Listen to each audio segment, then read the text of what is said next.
Olá para todos vocês. Aqui quem fala é o professor Levi. E para a gente dar continuidade aqui no nosso conteúdo, eu vou fazer uma pequena justificativa. Antes de nós falarmos, porque nós vamos tratar sobre resposta à acusação. Mas antes de nós falarmos sobre resposta à acusação e, obviamente, os seus conteúdos, o que precisa ter na resposta à acusação, é preciso trazer algumas informações sobre procedimento, algum conteúdo sobre procedimento, especificamente sobre o procedimento comum do CPP. Então vamos lá, sem maiores delongas, a gente vai tratar sobre procedimento, não de maneira aprofundada, mas para você compreender em que momento a resposta à acusação adentra dentro do procedimento. Vamos lá. O que é procedimento? É o particular específico modo, forma de processar o agente. Então, o que é um procedimento? É um conjunto de atos organizados que ele organiza até que venha a decisão judicial. Agora, quais são as formas de procedimento? Nós temos aqui duas espécies de procedimentos. Nós temos os procedimentos especiais e nós temos os procedimentos comuns. Quais são os procedimentos especiais? Nós temos procedimento do Tribunal do Júri, nós temos procedimento da Lei de Drogas, nós temos procedimento dos crimes falimentares, dos crimes contra a honra, nós temos o procedimento das competências originárias dos tribunais. Todos estes casos são procedimentos especiais. Agora nós temos o procedimento comum. O procedimento comum ele está dentro do CPP no artigo 394. E ele diz assim: o procedimento será comum ou especial. O procedimento comum será ordinário, sumário e sumaríssimo. Tome muito cuidado, porque é um erro muito crasso. As pessoas entendem que o procedimento sumaríssimo, que são dos juizados especiais, é um procedimento especial. Nada disso. Embora esteja numa lei especial, ele é um procedimento comum. O inciso 1, ele diz assim: ordinário, quando tiver por objeto o crime cuja sanção máxima cominada for igual ou superior a 4 anos a pena privativa de liberdade. Então, como que você sabe que o crime é procedimento comum ordinário? Você olha a pena máxima. Se a pena máxima é igual ou superior a 4 anos, procedimento comum ordinário. Sumário, quando tiver por objeto crime cuja sanção máxima cominada seja inferior a 4 anos a pena privativa de liberdade. E tem que ser superior a 2 anos. Porque o inciso 3, ele fala do procedimento sumaríssimo. E o procedimento sumaríssimo fala assim: para as infrações de menor potencial ofensivo. Quem são as infrações de menor potencial ofensivo? Em que a pena máxima não exceda a 2 anos. Então eu trouxe aqui um resuminho para vocês. Procedimento ordinário: pena privativa de liberdade igual ou superior a 4 anos. Sumário: superior a 2 e não exceda a 4, ou inferior a 4. Sumaríssimo: penas privativas de liberdade igual ou menor do que 2 anos. A dica para saber qual o procedimento a ser aplicado, você tem que fazer uma pergunta: tem algum procedimento especial para o crime praticado? Se não tem procedimento especial, aplica os procedimentos comuns ou o procedimento comum do CPP. Agora a gente tem que ver aqui algumas coisas aqui. Influência 2.2. Influência na escolha do procedimento. Qual é a influência?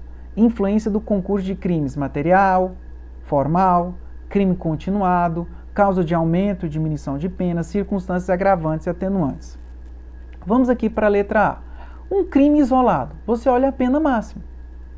Olhou a pena máxima. Não cabe procedimento especial, ele vai para o procedimento comum. Então, artigo 121, parágrafo 3º. Nós estamos falando em homicídio culposo do CPP. A pena máxima, 3 anos. Qual é o procedimento? Aplica o procedimento comum sumário. Vamos lá. Crime material. O artigo 69, ele fala, quando agente, mediante mais de uma ação ou omissão, pratica 2 ou mais crimes, idêntico ou não, aplica-se cumulativamente as penas privativas de liberdade em que haja ocorrido. É o sistema do cúmulo material. Então a pessoa pratica um furto hoje e daqui 2 dias pratica um estelionato. Pois bem, vai ser reunido tudo isso daí. Vai olhar a pena máxima. Qual que é a pena máxima do furto simples? 4. Qual que é a pena máxima do estelionato lá simples? 5. Soma-se 4 mais 5, 9. Óbvio, procedimento comum, ordinário. Agora vamos para o concurso formal. O concurso formal está no artigo 70, ele diz quando o agente, mediante uma única conduta, ela pode ser por ação ou omissão, pratica 2 ou mais crimes idênticos ou não. Aplica-se o mais grave se as penas cabíveis são iguais ou somente uma delas, a mais grave, aumentada em qualquer caso de 1/6 até a metade. Por enquanto só até essa primeira parte aí. Agora vamos lá. O que é um concurso formal? O concurso formal ele pode ser perfeito e imperfeito. Vamos falar só sobre o perfeito. O que é um concurso formal perfeito? Tem uma conduta culposa que gera 2 resultados. Culpa, culpa. Então você dirige um veículo automotor com velocidade incompatível e acidenta 2 pessoas causando lesões corporais. Então nós temos uma conduta, um comportamento que nesse meu exemplo ele é culposo e ele gerou 2 lesões corporais culposas. Então culpa, culpa. E o concurso formal perfeito ele pode ser uma conduta dolosa que gera um resultado doloso e outro culposo. Vou criar um exemplo aqui, fazer uma conjectura. Alguém atira em outro, conduta dolosa. Mas essa bala resvala e atinge uma pessoa que estava a 6 metros e dá uma lesão. Lesão corporal, culposa. Agora vamos lá. Imagine o segundo exemplo. João, agindo em concurso formal próprio ou perfeito, uma ação, acabou gerando 5 crimes idênticos, cuja pena é de 1 a 2 anos de detenção. Então você vai pegar a pena máxima e você vai aplicar a pior das hipóteses, 1/6 até a metade. Aí você vai lá a conclusão, olha lá na conclusão. Pega a pena máxima. Qual que é a pena máxima? 2 anos. Acrescenta 1/6 à metade. Qual que é a pior das hipóteses? 1/6 ou metade? Metade. Então aplica a pior das hipóteses, ou seja, metade. Aí eu vou lá, ponto. A metade de 2 é igual a 1. Metade de 2, 1. Aí você fala, metade de 2 é 1, aí você soma a pena. Qual que é a pena máxima? 2. 2. 2 mais 1, 3. 3 anos é a pior das hipóteses. Aplica qual procedimento? Procedimento comum sumário. Crime continuado. O que é um crime continuado? Quando o agente, mediante mais de uma ação, omissão, pratica 2 ou mais crimes da mesma espécie, condição de tempo, lugar, modus operandi ou outras situações semelhantes, devendo subsequente ser havido como continuação do primeiro, aplica-se a pena de um só dos crimes, se idênticos, o mais graves e diversos, aumentada, em qualquer caso, de 1/6 a 2/3. Então, um exemplo de crime continuado. A pessoa vai lá na 44, pratica um furto. Daqui 2 dias ele vai praticar outro furto, mesmo modus operandi, condições de tempo, lugar, crimes da mesma espécie, tudo, furto, furto, furto, furto. O que vai acontecer? Imagine aqui o exemplo. João praticou 10 crimes em continuidade delitiva ou crime continuado, com pena de 1 a 2 anos. Qual que é a pena máxima? 2 anos. Aí eu continuo. A pena máxima é de 2 anos, será exasperado com a pior das hipóteses. Qual que é a pior das hipóteses? 1/6 a 2/3. Vai aumentar 2/3, que é a pior das hipóteses. Aí o que eu fiz aqui? 2 anos eu vou transformar em meses. Então, 2 anos é igual a 24 meses. 2 anos é igual a 24 meses. Dividido por quê? Não é 2/3? Divide por 3. É igual a 8. Multiplico por 2. Professor, aonde você está tirando esse 3 e esse 2? Não é 2/3? Eu coloquei 2 anos é a pena máxima, não é? 2 anos. Eu transformei ela em meses. 24 meses. Eu pego 24 dividido por 3. 24 dividido por 3, 8. Multiplico por 2, dá quanto? 16 meses.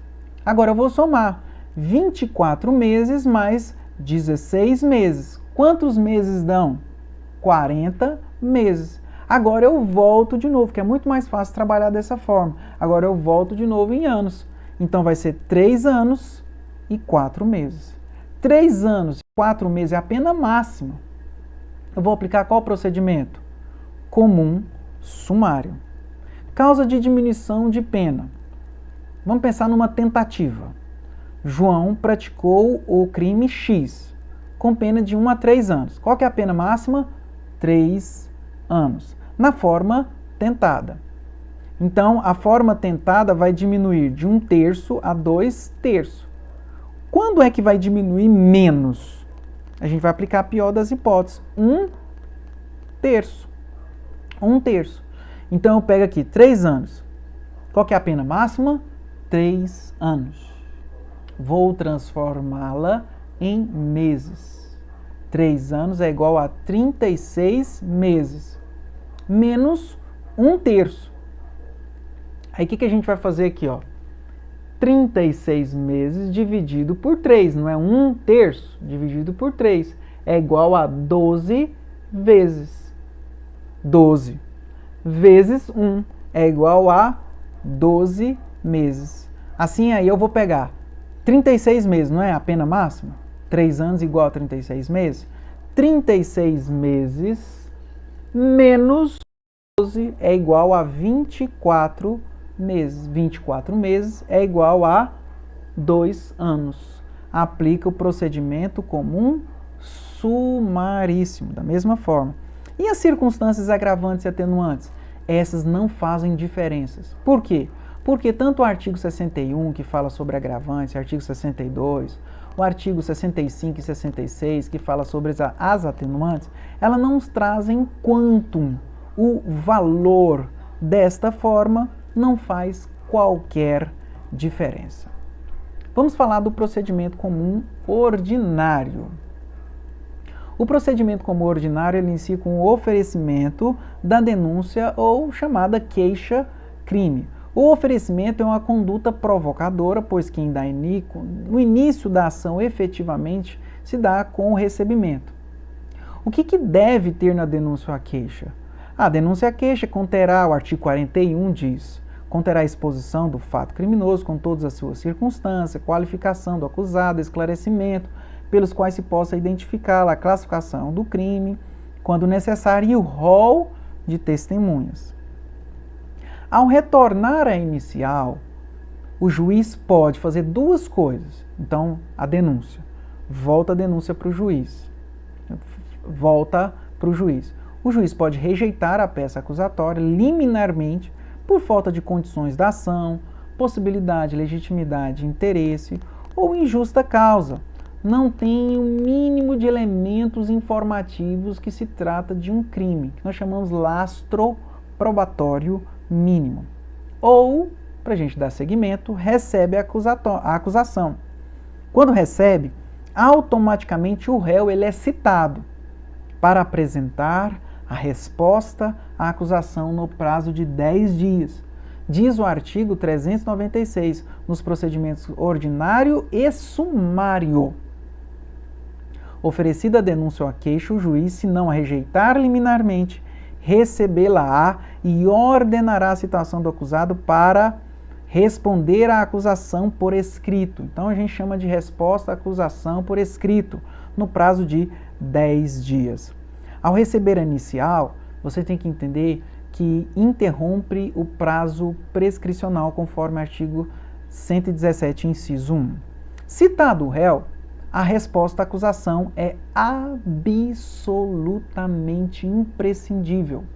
Ou seja, não dá seguimento ao procedimento. A ação penal sem a resposta à acusação. Esse prazo de 10 dias é próprio ou impróprio? Ele preclui ou não preclui? Como eu disse para vocês, essa resposta à acusação é imprescindível. O prazo ele é impróprio. Caso o réu não apresente a resposta escrita por meio, por exemplo, do seu advogado, o juiz intima a parte para que constitua o novo advogado, para só depois nomear um defensor público ou um defensor dativo. Só que tem essa observação: após a apresentação da resposta à acusação, o juiz ele analisará a possibilidade da chamada absolvição sumária. O que é a absolvição sumária? A doutrina diz que é uma espécie de antecipação da lide, é uma espécie de julgamento antecipado da lide. O juiz vai decidir agora aquilo que ele decidiria lá na sentença, para não realizar a instrução criminal. Agora, é preciso que haja prova inequívoca para que se possa absolver sumariamente.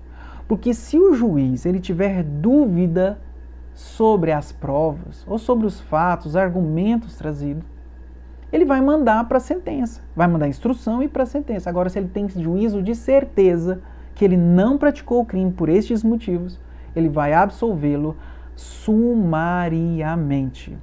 O artigo 397, ele vai trazer os casos de absolvição sumária. Ele diz aqui: a existência manifesta de causa excludente ilicitude. Inciso 2, excludente culpabilidade, salvo inimputabilidade. O fato narrado não constitui o crime, ou extinção da punibilidade, prescrição, decadência, abolition crimes, né? O artigo 396-A diz assim, ó: na resposta, o acusado poderá arguir preliminares. A gente vai falar o que é preliminares. E alegar tudo o que de interesse de sua defesa.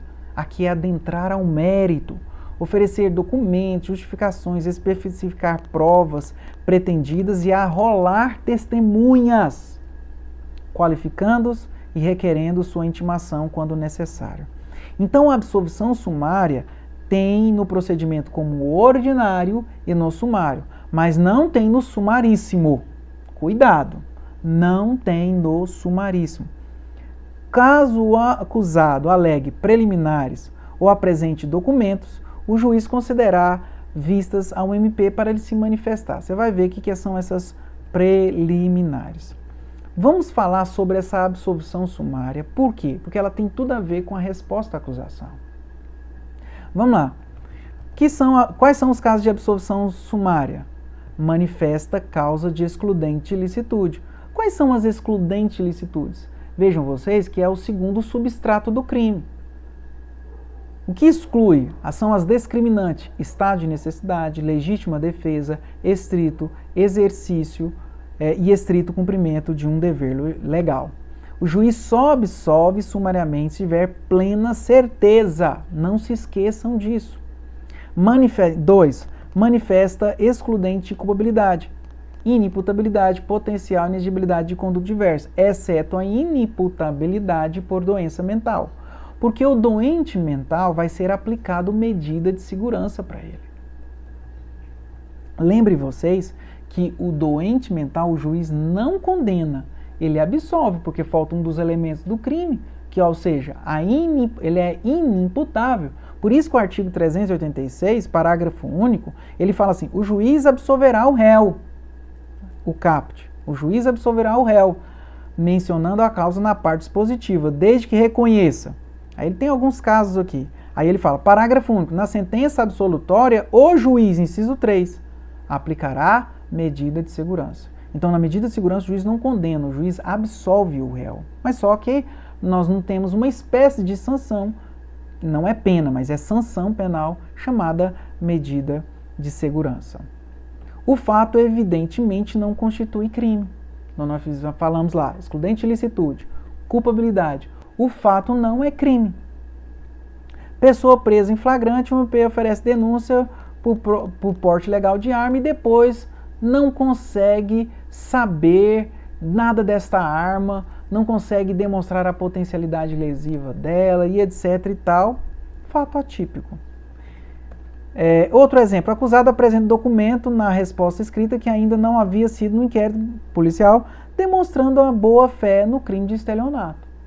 Decadência, abolition crimes. O artigo 61 do CPP permite que o juiz, inclusive de ofício, reconheça a extinção da punibilidade. Atenção! Como os casos de absolvição sumária faz coisa julgada material, novas provas não possibilita a reabertura da ação penal. Nós vimos aqui os casos de absolvição sumária, excludente de licitude, excludente de culpabilidade, fato atípico. Todos estes casos são casos de coisa julgada material. Significa que novas provas não possibilita a reabertura da ação penal. Em todo caso, agora, caso o juiz não reconheça a absolvição sumária ou julgamento antecipado da lide, quando ele tem um juízo de certeza, o que ele vai fazer? Ele vai marcar data da instrução e julgamento para a data não superior a 60 dias. É claro que essas datas, geralmente, elas são obedecidas quando se trata de réu preso, ordenando o juiz a intimação do MP, do acusado, dos defensores, se for o caso do querelante e do assistente de acusação. Por quê? Porque agora vai ser realizada a instrução e julgamento. O que acontece, de maneira bem resumida, na instrução e julgamento? Você tem que entender que o artigo 400 diz que a instrução e julgamento ela é una, ela é indivisível. Esta é a regra. É claro que é possível dividir quando o caso é muito complexo. Mas o que vai acontecer? Ouvir primeiro a vítima. A vítima não é testemunha, ela é o sujeito passivo do crime. Testemunhas arroladas pela acusação na denúncia ou na queixa. Depois, vai-se ouvir as testemunhas que foram arroladas na resposta à acusação. No final da resposta à acusação, você vai arrolar, então, as suas testemunhas. Nós vamos tratar isso melhor. Interrogatório do réu, sempre na presença do advogado, sob pena de nulidade. Requerimento de diligências. O que é requerimento de diligências? Ao final da instrução criminal, o MP, o querelante, o assistente de acusação e em seguida o acusado poderão requerer diligências cujas necessidades se originam de circunstâncias ou fatos apurados na instrução penal, bem como juiz de ofício. O que é isso? São fatos que não eram conhecidos, mas que durante a instrução ficou conhecido. Alguém pode solicitar essa diligência, bem como também o juiz se entender de ofício. Ordenada a diligência encerra a audiência. Sim, alegações finais. Porque a regra, isso é muito difícil acontecer, mas a regra é que as alegações finais elas sejam orais. Acabou a instrução, vai acabar a instrução, o julgamento. Dá a parte para o advogado, para o MP e depois o advogado fazer as suas alegações finais. Mas a maioria das vezes as alegações finais elas são por memoriais, denominadas alegações finais por memoriais. O juiz não pode sentenciar sem as alegações finais da defesa. Se não for feita, dá oportunidade para indicar novo advogado, caso contrário, o juiz nomeará defensor público ou um dativo. Agora, o artigo 399, parágrafo 2º do CPP diz que o juiz que presidir e encerrar a instrução tem a obrigação de sentenciar. Trata-se de um princípio, o princípio da identidade física do juiz, trazida só em 2008. Olha só, gente, é claro que este princípio não é absoluto. O juiz faleceu. O juiz está com uma licença por algum motivo, né? Então significa que esse princípio não é absoluto, mas a regra é que o juiz da instrução é o juiz que vai sentenciar. E por último, as alegações finais, em regra por memoriais. Tudo bem? Então tratamos com vocês um pouquinho de procedimento, falamos o que acontece no procedimento comum ordinário. E agora, o que vai acontecer? O que nós vamos falar agora? Agora nós vamos falar especificamente da resposta à acusação. Então, se, por exemplo, numa prova da OAB, ele vem tratando que ocorreu a citação do réu, vem falando algumas informações, ocorreu a citação, qual que é a peça acusatória, qual que é a peça que você vai ter que fazer? Resposta à acusação, obviamente por escrito. Agora, se ele disse que acabou a instrução criminal, o que você vai fazer? Qual é a sua peça? Alegações finais por memoriais. A resposta à acusação, ela é muito importante, porque parte da resposta à acusação nós vamos trazer também para as alegações finais. Então, as preliminares que a gente vai ver aqui na resposta à acusação, nós também vamos tratar ela nas alegações finais por memoriais. Então, vamos lá. Resposta à acusação. O que tem que ter na resposta à acusação? Tem que esgotar todos os meios de defesa. Quais são as defesas? As preliminares, defesa direta e indireta e, obviamente, o próprio mérito. Então, nós vamos fazer duas linhas, preliminares, mérito. E se essas teses nenhuma colar com o juiz, você vai indicar testemunhas, porque ele vai marcar a audiência una de instrução e julgamento. Primeira hipótese. É cabível... a resposta à acusação é cabível em qualquer rito processual penal, exceto na lei de drogas e no GCRIM, pois nesses dois casos nós temos a defesa preliminar. É claro que é a mesma coisa, você pode alegar a mesma coisa, mas ela é chamada de defesa preliminar. Olha na lei de drogas. Oferecida a denúncia, o juiz ordenará a notificação do acusado para oferecer defesa prévia. Nem houve citação. Na resposta, parágrafo 1º, na resposta, consiste em defesa prévia a preliminares e exceções. O acusado poderá arguir preliminares, invocar todas as razões de direito, oferecer documentos e notificações, especificar provas que pretende produzir até um número de 5 testemunhas, a rolar até 5 testemunhas. Nos juizados especiais, aberta a audiência, será dada a palavra ao defensor para a resposta à acusação, após o que o juiz receberá ou não a denúncia.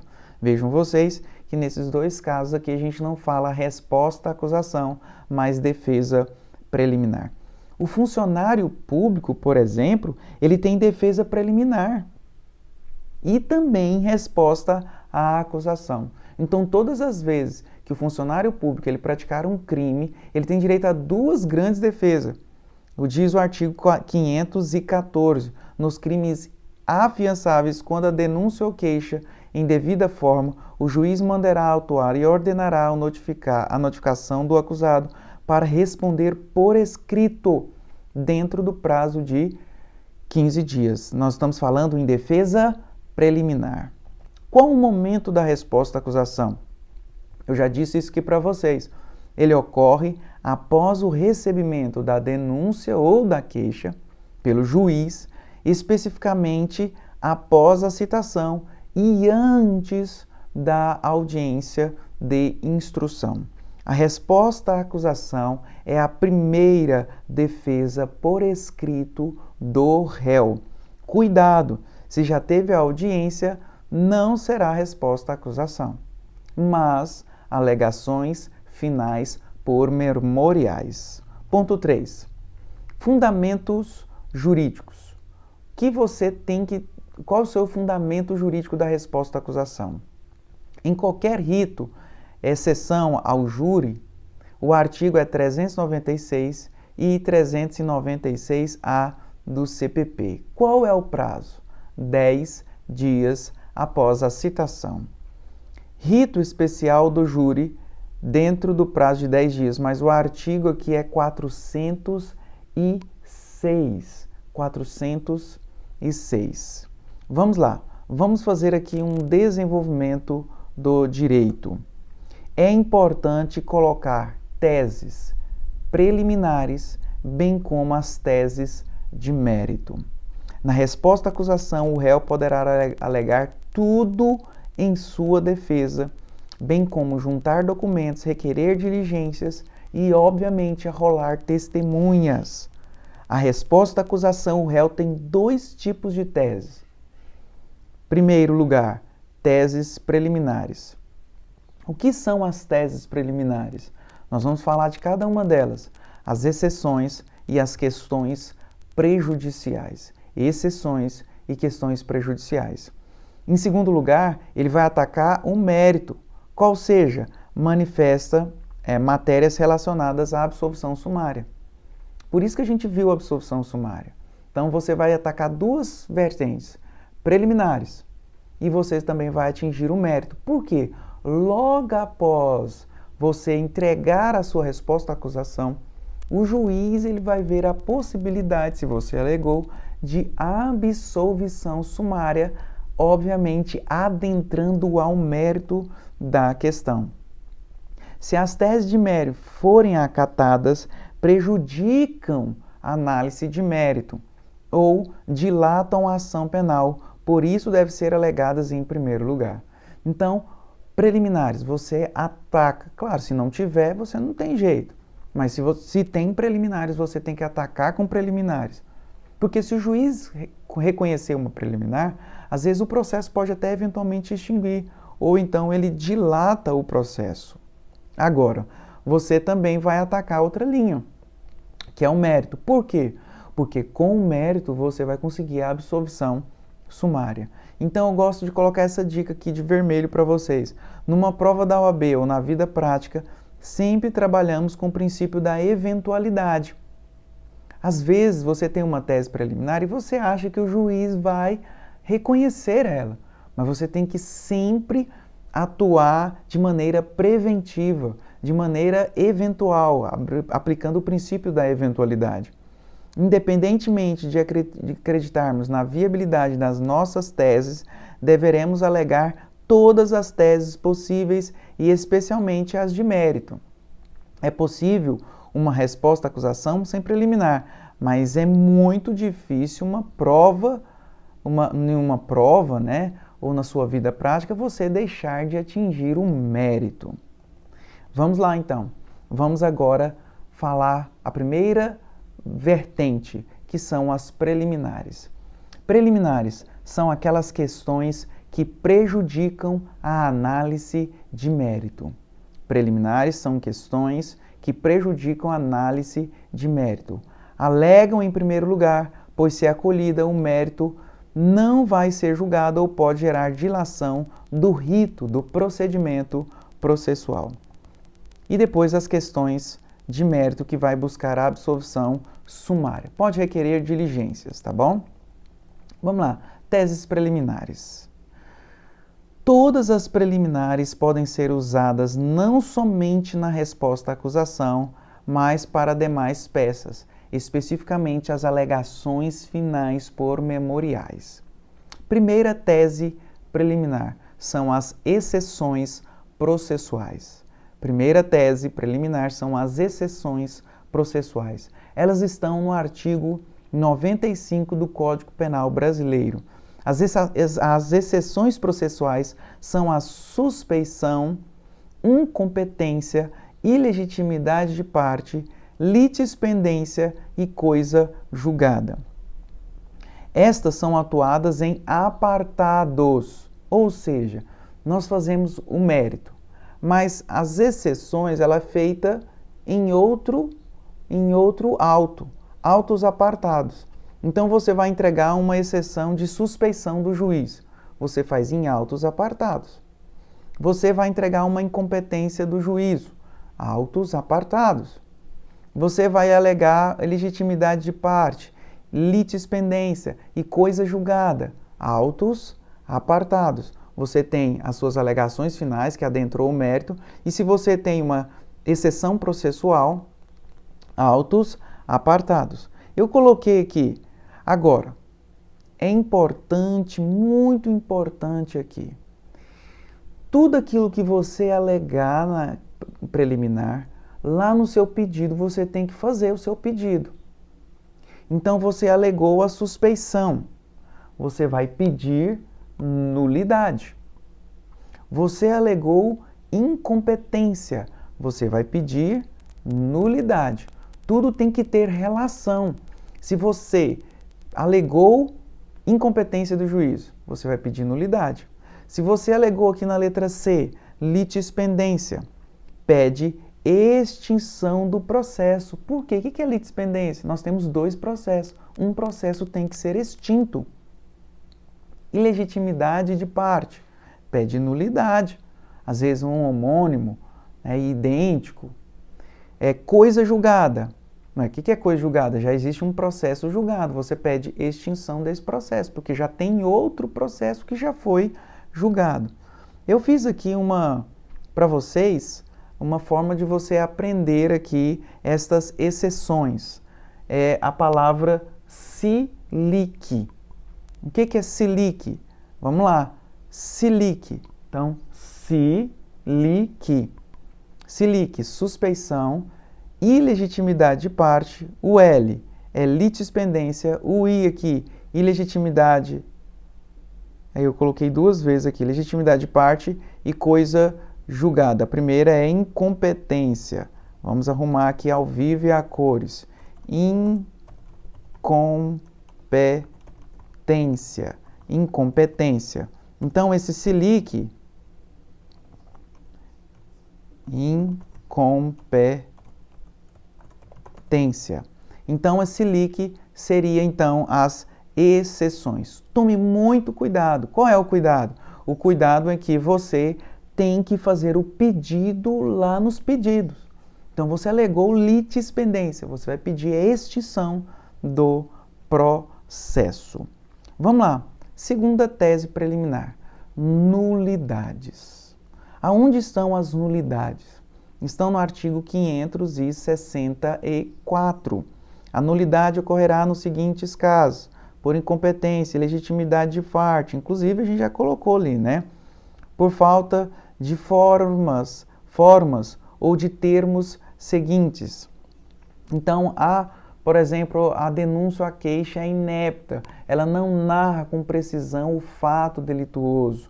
Ou seja, outro caso, não houve citação a contento, interrogatório do réu sem a presença do advogado. Então, isso aí são nulidades. O que acontece com a nulidade? Isso é muito importante saber. Todas as vezes que o juiz torna um fato nulo, ele retorna ao statu quo. Então, imagine só que na sentença o juiz reconheça, por exemplo, uma nulidade, que faltou a citação. O que o juiz vai fazer? O juiz vai voltar ao processo e mandar citar e começar tudo novamente. Pontes de Miranda diz que a nulidade, ela existe e ela está produzindo efeitos, mas você tem que tornar nulo para voltar ao statu quo. Então, quando o STJ, ele diz que um ato é nulo, desce-se os autos e volta ao statu quo. Começa da onde aconteceu a nulidade. Se a nulidade aconteceu com a falta de presença do advogado na audiência de instrução, o que vai acontecer? Vai voltar novamente o interrogatório, agora com a presença do advogado. Então, a nulidade, ela tem essa característica. Se reconhecer a nulidade, o processo volta ao statu quo. Então, o juiz, ele toma muito cuidado para não acontecer nenhuma nulidade. Os tribunais e o juiz de primeiro grau. Por quê? Porque se o tribunal reconhece uma nulidade, os autos, eles retornam ao statu quo. Então aqui eu não vou falar sobre nulidades, não é o objeto aqui do nosso explicação. Mas nós temos várias nulidades, eu citei aqui alguns exemplos aqui para vocês. Então, primeira tese, questões prejudiciais. Desculpa, estava lendo aqui, né? Primeira tese, exceções processuais. É o SILIC, tá bom? Segunda tese, nulidades. São preliminares. Terceira tese, nós temos aqui as questões prejudiciais. O que é uma questão prejudicial? É algo que impossibilita que o juiz julgue. Estas questões prejudiciais, elas podem ser absolutas ou relativas. O artigo 92 e 93, eles tratam. Eu vou pedir licença para ler esses artigos. Se a decisão sobre a existência da infração penal depender da solução de controvérsias que o juiz repute séria e fundada sobre o estado civil das pessoas, o curso da ação penal ficará suspenso até que o juízo civil seja a controvérsia dirimida por sentença passada em julgado, sem prejuízo, entretanto, da inquirição de testemunhas e outras provas de natureza urgente. Então vamos lá. Olha o exemplo. Imagine que a pessoa está sendo processada por crime de bigamia. O que é bigamia? Ele casou-se pela segunda vez, formalmente. Então ele casou a primeira vez e depois ele casou pela segunda vez.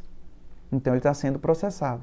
Só que quando ele está sendo processado pelo crime de bigamia, ele alega que o primeiro casamento dele é nulo, uma nulidade qualquer. Ele não consumou o primeiro casamento, então não houve, por exemplo, núpcias. Então ele vai pedir a nulidade, ele alega isso. Então, como esse assunto ele é de natureza civil, ele tem que ser resolvido pelo juízo civil, o que o juízo criminal vai fazer? Ele vai suspender. Mas aonde você vai pedir isso? Você vai pedir como uma questão prejudicial, preliminar, na resposta à acusação. O que o juízo criminal vai fazer? Ele vai suspender e vai esperar o trânsito em julgado da questão civil. Por quê? Porque o julgamento do civil vai influenciar diretamente na tipicidade do crime. Então vejam vocês que se o primeiro casamento for nulo, de pleno direito, não existe crime de bigamia. Por quê? Porque ele casou pela primeira vez. Agora, para o artigo 93 diz o seguinte: se o reconhecimento da existência da infração penal depender de decisão sobre questão diversa prevista do artigo anterior, porque o artigo anterior ele trata sobre estado civil, da competência do juízo civil, e se nesta houver sido proposta ação para resolvê-la, o juízo criminal poderá, desde que essa questão seja de difícil solução e não serve sobre direito cuja prova a lei civil limite, suspender o curso do processo, após a inquirição de testemunhas e realização de outras provas de natureza urgente. Então, ele está querendo dizer o seguinte: se não for de natureza civil, se não disser sobre o estado da pessoa, o juízo criminal pode julgar. Agora, caso seja, então, fácil de ser julgada, ele vai julgar. Então, percebam vocês aqui. Então, se caso ele entende que é séria, ele suspende. Se é uma questão simplesmente de provas, ele mesmo vai julgar. Aqui, o juízo criminal vai julgar uma questão civil, tá? É um exemplo aqui, apropriação indébita. Eu já disse para vocês, a apropriação indébita. A parte vem e fala assim, eu sou o dono da coisa e demonstra em provas. O juiz, o que o criminal vai fazer? Vai julgar. Na verdade, nesse caso, ele vai falar que fato atípico. O que se pede? A suspensão do processo. O que vai pedir? A suspensão do processo. Quarta tese preliminar, suspensão condicional do processo. Olha só, todas as vezes que qualquer crime tem a pena igual ou inferior a 1 ano, pena mínima igual ou inferior a 1 ano, o MP tem que fazer uma proposta de suspensão do processo. Se caso o MP não faça essa proposta de suspensão do processo, você pede na resposta à acusação a nulidade. Então, a lei dos juizados, é o artigo 89, ela está dentro dos juizados, mas ela mesmo fala que é aplicada a todos os crimes em que a pena mínima é de 1 ano. Olha o exemplo. Furto, 1 a 4 anos, procedimento comum ordinário, ele tem direito à suspensão condicional do processo. Estelionato, 1 a 5 anos, pena mínima, 1 ano, ele tem direito à suspensão condicional do processo. Então, quem faz isso? O MP. Se o juiz entende que está contento essa proposta e a parte contrária aceita, ele recebe a denúncia e suspende o processo, esperando a obediência destas condições. Continuando, quinta tese preliminar, provas ilícitas. Se você entende que tem uma prova ilícita, eu vou colocar 2 exemplos aqui. Interceptação telefônica sem ordem judicial, ou então um documento que adentrou na casa da pessoa sem uma ordem judicial, um mandado de busca e apreensão. O que você vai pedir? Nulidade. Então, você vai alegar essa tese preliminar e, consequentemente, você vai pedir uma nulidade. Então, estas são as teses preliminares. Agora, vamos para as teses de mérito. Eu disse para vocês que o que vocês mais desejam na resposta à acusação é entrar ao mérito. Você conseguir a absolvição sumária. O que você vai fazer? Você vai alegar uma excludente de ilicitude, óbvio, se tiver estado de necessidade, legítima defesa, exercício estrito, cumprimento do dever legal. Outra tese, excludente de culpabilidade, inimputabilidade, potencial consciência de ilicitude, exigibilidade de conduta diversa. Às vezes você entende que o fato é atípico, falta conduta, erro de tipo. Olha só, gente, o que é o erro de tipo? Falta dolo e culpa. Se falta dolo e culpa, onde está o dolo e a culpa? Na conduta. Você pode alegar resultado, nexo causal, crime impossível, falta de objeto material, tipicidade formal e material. Por exemplo, princípio da insignificância. É fato atípico. Então você alega aqui.